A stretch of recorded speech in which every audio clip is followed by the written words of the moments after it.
Kutoka muuaji hadi mtume wa mataifa, alikuwa anaua Wakristo. Sehemu kubwa ya Biblia imeandikwa na yeye. Jina lake alikuwa akiitwa Sauli, lakini Mungu alimbadilisha jina akawa anaitwa Paulo. Kwa nini alifanya hivi? Sauli alizaliwa Tarso, ambayo ndio Uturuki ya leo. Alikuwa Myahudi safi, Farisayo aliyesoma sheria za dini chini ya kiongozi aitwaye Gamalieli.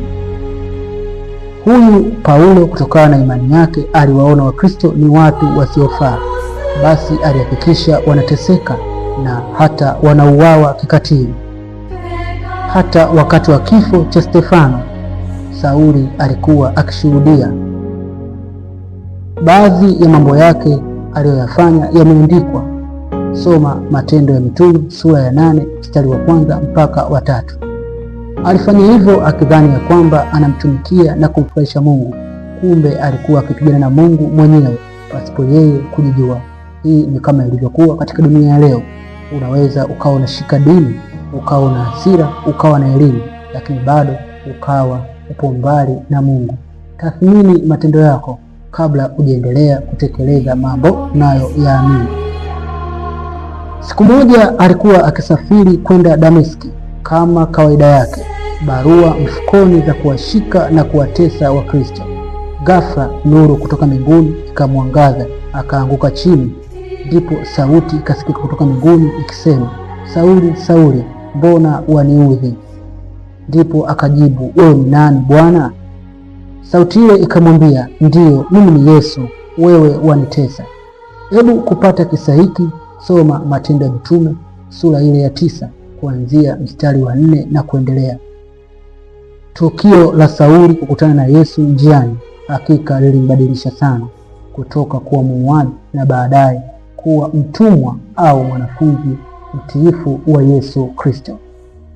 Hata wale waliomtuma walishangaa sana, baadaye wakawa maadui zake. Paulo alitembea zaidi ya kilomita 16,000 kwa miguu na meli. Hakukuwa na ndege kipindi hicho. Baadhi ya maeneo aliyotembea ni kama vile Antiokia, ambayo ni Uturuki, makao makuu yake. Hapa waamini waliitwa Wakristo wa kwanza. Soma Matendo ya Mitume sura ya 11 mstari wa 26. Vile vile Paulo alifika mpaka Filipi, ambayo ni Ugiriki ya sasa, kanisa la kwanza la Ulaya. Alifungwa gerezani na Sila akaomba, tetemeko likatokea, mlinzi wa gereza akaokoka. Matendo ya Mitume sura ya 16. Hebu soma mambo hayo. Vile vile alifika mpaka Korinto, ni Ugiriki vile vile, akakaa 1.5 mji wa ufuska, lakini kanisa likaanzishwa. Akafanya kazi ya kutengeneza mahema eneo hili. Vile vile akaenda mpaka Efeso, ambayo ni Uturuki pia, akakaa huko kwa muda wa miaka 3. Miujiza mikubwa alifanya, hata leso zake zikaponya magonjwa. Wachawi wakachoma vitabu vyao vya uchawi. Hebu soma Matendo ya Mitume sura ya 19 upate kisa hiki chote. Vile vile Paulo alifika mpaka Roma, ambayo ni Italia. Alipelekwa kama mfungwa, lakini pia alihubiri bila kuzuiliwa. Soma Matendo ya Mitume sura ya 28 aya ya 30. Alipitia nini?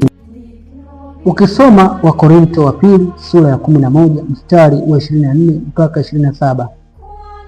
Mateso kama viboko, njaa, kiu na baridi, kuzama baharini, hayo yote yalikuwa ni sehemu ya mwendo wa Paulo wakati wa kuhubiri Injili.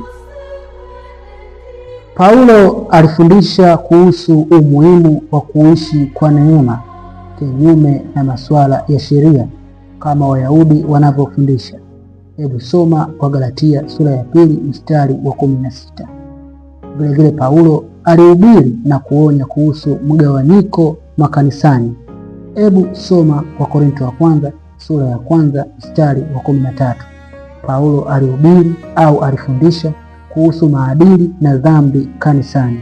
Hebu soma Wakorinto wa kwanza sura ya 5 mstari wa 5.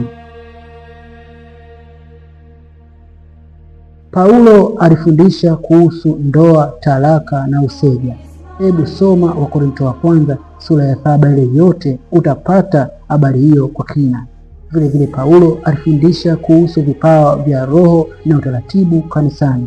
Hebu soma kitabu cha Wakorintho wa kwanza sura ya 14 mstari wa 33 mpaka 40.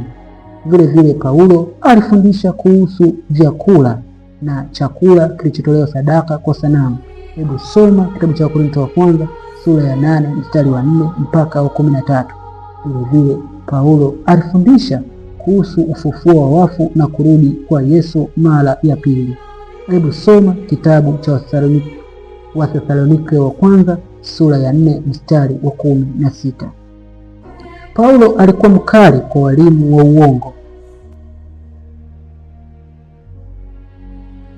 Soma Wafilipi sura ya 3 mstari wa 2. Pia alikuwa mpole kwa wakosefu na wanaotubu. Soma Wakorintho wa pili sura ya 2 mstari wa 8. Lakini alikuwa ni mtu wa kutumia akili na maandiko na aliishi kama alivyokuwa akihubiri. Ndio maana alifungwa, alipigwa, aliteseka kwa ajili ya Injili. Mwisho wa huduma yake, Paulo alimaliza kwa kusema, nimepigana vema, nimeumaliza mwendo, nimeilinda imani. Timotheo wa pili sura ya 4 mstari wa 7. Akakatwa kichwa uko Roma, lakini kazi yake inaendelea hadi leo.